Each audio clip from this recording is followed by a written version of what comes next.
Hello, and welcome to a new episode of Stop and Hop. My name is Jessica Yunin. I'm Myrna Neshid, and this show, Stop and Hop, is geared towards teenagers and people on how to stop a certain sin or a bad habit and to hop onto a new virtue or a good habit that's helpful. Today we have with us Uncle Haney from St. Mary to introduce his Coptic Orthodox Church. He is here to help us address how to stop being a follower. Hi, Uncle Haney. Hi, Uncle. Hi, Jessica. Hi, Myrna. Good to be here. So, I understand that there are different types of followers. I mean, you have the good follower who follows the right people, and by right people I mean Christ or God, and he walks in the right path and he looks up to God and he follows God's commandments. But what makes a bad follower bad? I think that it's a great introduction what you gave, because by being a mere follower, there are good and bad, as you said. You could follow a good leader. You yourself could be a leader and a follower at the same time. But for a Stop and Hop program, we are talking about how to become a follower to the extent you become depersonalized. You have no individuality. You are following without having your own thought or your own mind or your own objective. So being a follower is bad because you probably have lost your identity along the road. So to give an example, a fashion comes in and a certain very famous actress or an actor makes a certain hairdo and every single girl or a boy follows. No thinking, no objectivity. A car comes in or a phone comes in, and my father doesn't have enough money to get iPhone 6. And I want to follow all the other crowd who every single girl in my class have an iPhone 6 or have this type of a bag, very dressy bag, but it's $200 or $300. And my family constraints of money does not allow to do that. But I want to follow. So I put a lot of pressure on my folks, and I want this, and I want this phone, I want this dress, I want this fashion, I want this perfume. Even worse than that, I could be a follower in a certain attitude or a certain habit. People are smoking, people are going to a certain wrong place, a bar or whatever, or walking even in a certain type that doesn't pertain to my identity, let alone my Christianity.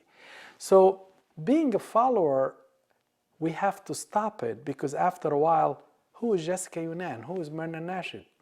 She's not known anymore because she is just a drop in the ocean, because the whole ocean are similar. But you are not, because Be distinguished in a crowd. No, it Exactly. doesn't. You don't have your own personality. No one knows who you are or what you can offer. that's exactly the point. And I'm sure you know that our Lord stressed this point more than once by saying, you are the light of the world. I mean, we are here in the studio, you have a light, but there may be lamps here are not working. But if you are a light, you have to show yourself as light. You are not bragging because I am light. You are light only because you are reflecting the sun, the S-U-N. But if you are the salt of the earth, meaning you have to put flavor, you have to be distinguished as the salt. The food without salt, which is very cheap, by the way, the salt, you can get a whole thing for probably $2. But without those 2 granules of salt, the food will be tasteless. Even our Lord one time said, we are the fragrance of Christ. That everywhere you go, they smell Christ flavor, Christ fragrance, Christ smell. And people see you and know that you are the daughters of Christ, or he is the son of Christ. So I think those are why bad follower is bad. Because, and again, I'm glad you distinguished us from the good following, because all of this will end up by, I want to please people. I want to please my group of friends. And I'm pleasing them because we're going to the mall and everybody has to steal, for example, a bag or a pocket of gum or something. So when you were talking about us being the salt or the light of like that God put us, like it's like God put us here on the earth to show other, like to help lead others to Him. Like I feel like part of our mission here on earth is to like help others come to Him and help like bring others to Him. And you can't do that by being a follower and not like thinking for yourself. You have to do that by taking an opinion and taking a stand, and then people will see that and like wonder and like ask questions, and then that's how you gradually bring someone to God.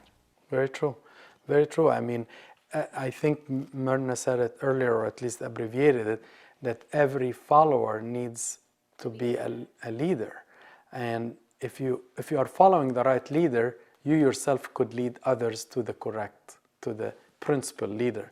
That makes you a follower. That makes you follower. But I think we are talking more today about following a direction that doesn't pertain or lead you to the correct leader. So following the world. Following the world. And one of you said something I like, following the world rather than following the Lord. So, Uncle, what are the consequences of being a follower? Good point. So why it's bad? I think one is the most important dangers of being a follower, that you lose your eternity, you lose your target and goal. Because the person I'm following may have a completely different plan and final goal than my goal. My goal is to go to heaven. And while I'm having a principal goal, I have some secondary goals on the way. I want to be peaceful, I want to be merciful, I want to be successful, I want to have a nice family. All of these are good. But maybe I'm following a person who have a completely different objective, and all of a sudden I lose my kingdom of God or my objectivity or focus. The second consequence to being a follower is you tend to have so many problems along the road, because you're creating problems to yourself because you're following a crowd or a fashion or a thought or an idea even. People come up with a cult or an idea and you follow it. And all of a sudden, you're following this group or this cult or this ideology, and you get so many problems along the road. You lose degrees or you lose grades in school or college. I think when you follow mindlessly like that, that also like, you're not thinking about the consequences of what you're doing or the effects of what you're doing. Like if you're doing something, you're following someone else and you're doing something wrong, like you don't think about, like I have a little sister, like how is that me doing something wrong gonna affect her? It's gonna drag her into, oh, well, she's doing it, might as well follow her. So that like you're following, and somebody's gonna follow you into doing something wrong if you don't think about what you're doing. Yeah, and think of all the addiction, pornography, all the losses that we have in our community and our youth. A lot of them are attributed that they followed, or they were followers. They were never leaders, or they were followers to the wrong leaders. I mean, I think we become so captivated by the idea of if they're doing it, might as well. I mean, by doing that, you lose your identity. You lose your image of yourself. And yeah, and I agree with you. And gradually you come to think that it's right. Like, let's say you're doing like doing drugs, and like everybody around you is doing it because you surrounded yourself with a certain type of people, and so to them that bad thing is not normal. Wrong. Yeah, it's normal. And then gradually that becomes right, and like you could just spread it to anybody else because hey, what's wrong with it? Why won't you do it? Like, and that creates a chain effect. And yeah, I think that's a really good point that you brought up. That causes not only you to fall away from the path of God, but also you're causing other people to fall away, and I think that's a sin in itself. Yeah. Look at some questions being addressed today in high school meetings and maybe early college. Why a tattoo is wrong? Why I don't have to have sex before marriage? So many whys, because they just want to follow a society around them or a culture around them. And not even everyone in the culture, even a wrong representation of the American culture doing that. Not every good American doing these things, but I want to follow a certain sect, and I want to say, why not me? But why don't you, the leader, and let people follow you in the correct attributes, rather than you say, I want to put an earring here and an earring here and a tattoo here and I want to put my hair this way. But whom are you following, and why are you lost your identity, as you said? I don't think it's wrong to ask why we do something, because I think that's part of not being a follower. If you're taking the initiative to ask the question before actually doing it, then I think that's Yeah, I I agree. think that's part of, especially if you're asking the right person. You're not going to go ask like your friend from school, like you don't know what their background is. Yeah, like you go and ask Abuna or an adult that you really trust, or your parents. I think that's the right person to ask why. I don't think it's wrong to ask why, but I think it's wrong to just go and do something without even understanding it. Also, don't ask a question to someone who's going to give you the answer you want to hear. Like if you go tell like one of your friends who does drugs, oh, why can't I? And they're obviously not going to tell you, oh, it's bad, you shouldn't do it. That's an amazing But point. they're not going, I mean, but if you ask like your mom or Abuna or an adult or a servant that you like, they're going to tell you the reasons why it's bad and not give you the reasons why it's okay, why it's normal. And I think when I said this questions to be asked a lot, I didn't mean that we shouldn't ask, but I meant look at how much time wasted in pondering questions that meant only and merely and precisely that we are followers to a certain idea or a concept or a person, without me thinking, why don't they follow me? If I have the light, I should be followed. If I have the flavor and the fragrance, I should be followed, not dragged into an ideology or a concept that I know it has no merits and no grounds and is completely baseless. I definitely agree with you, because we are pondering things that weren't pondered before, like why not have sex before marriage, or why not tattoos, or why not piercing. Those were things that were widely accepted as wrong before, and everybody knew the answer to why they were wrong and why you shouldn't do them before like even asking the question came up. And I think that's a really important part of understanding that. But these are all like secular influences that are kind of brought on to us Definitely. by the outside world. And I mean, we all try to fit in, but I think the fact that some of us do take the initiative to ask the questions and to get the reasons why it's wrong and the reasons why this certain thing it may not be wrong is better than doing it just mindlessly walking into it.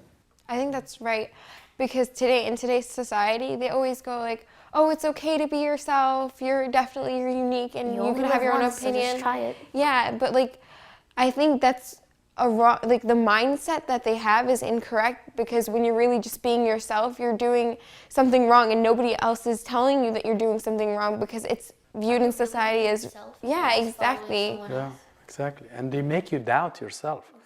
They make you think you are not right, and maybe they even make you doubt your sexual identity sometimes, because to them they want you to accept them and to follow them. And we accept everybody, but we don't have to say what you're doing is right. What you're doing is right. I mean, but they want us to prescribe to their methods and their ideology and to be followers to their concepts.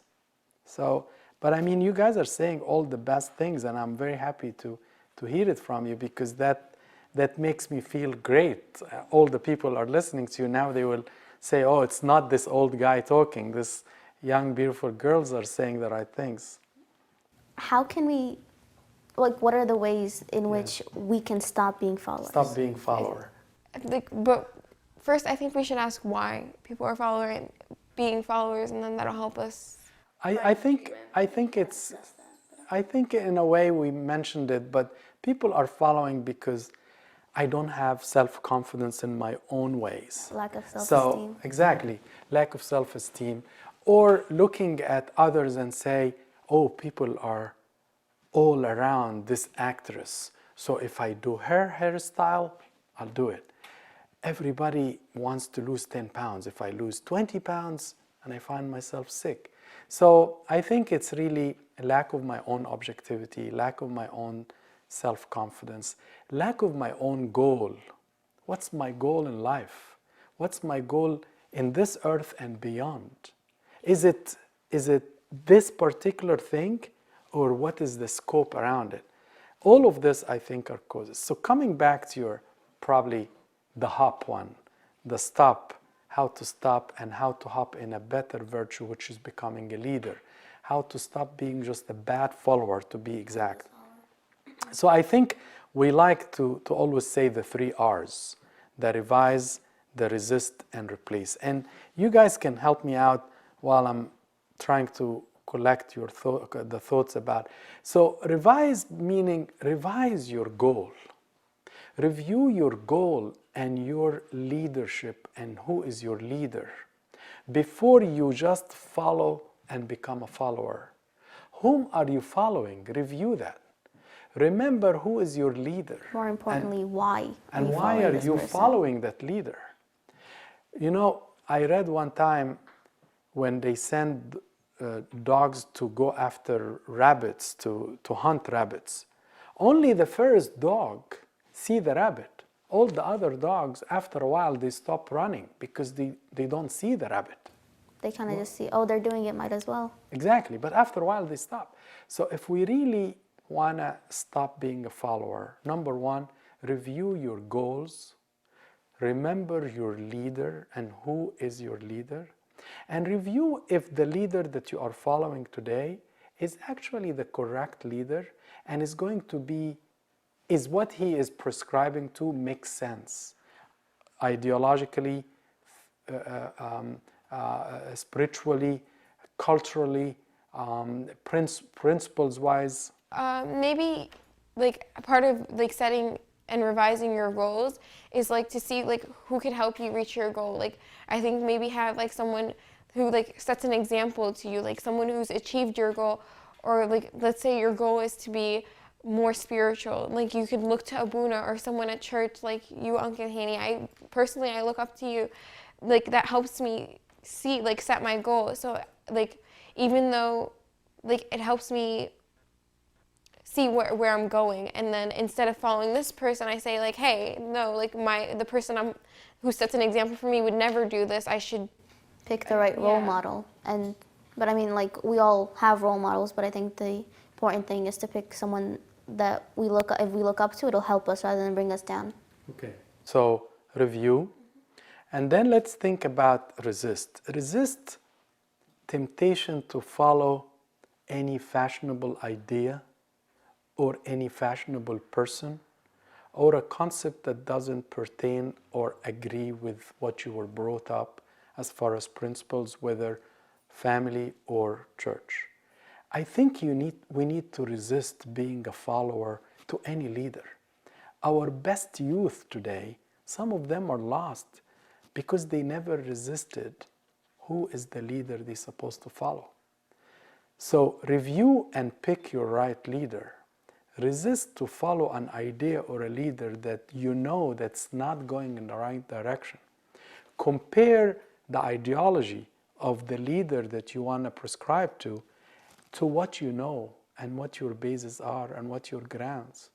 You have so much wealth of principles, whether by family-wise, church-wise, God-wise.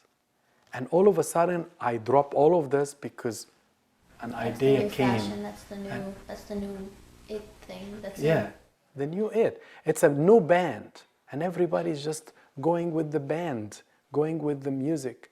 And all of a sudden, you ask him, what kind of words they do? What type of lyrics? What kind of life they have? What kind of styles they have? And we find all of them are addicts, all of them are doing criminal things. And I'm prescribing to those, and I find their pictures in my phone, and I'm a follower.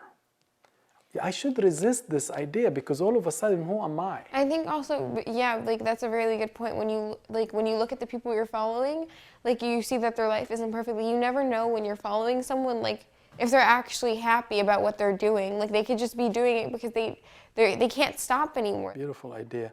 I like this verse very much, and I think we should discuss it.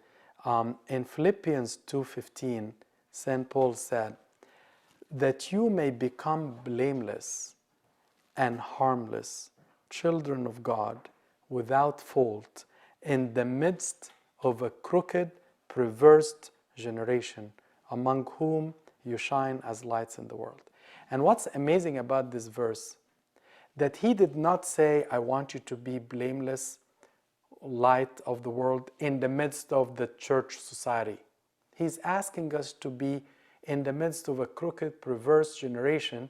You need to be blameless and you shine, which means you need to be yourself, you need to be unique, you need to be distinguished, you need to be a leader and a follower, but to the right leader, in the middle of, even if around you are all followers.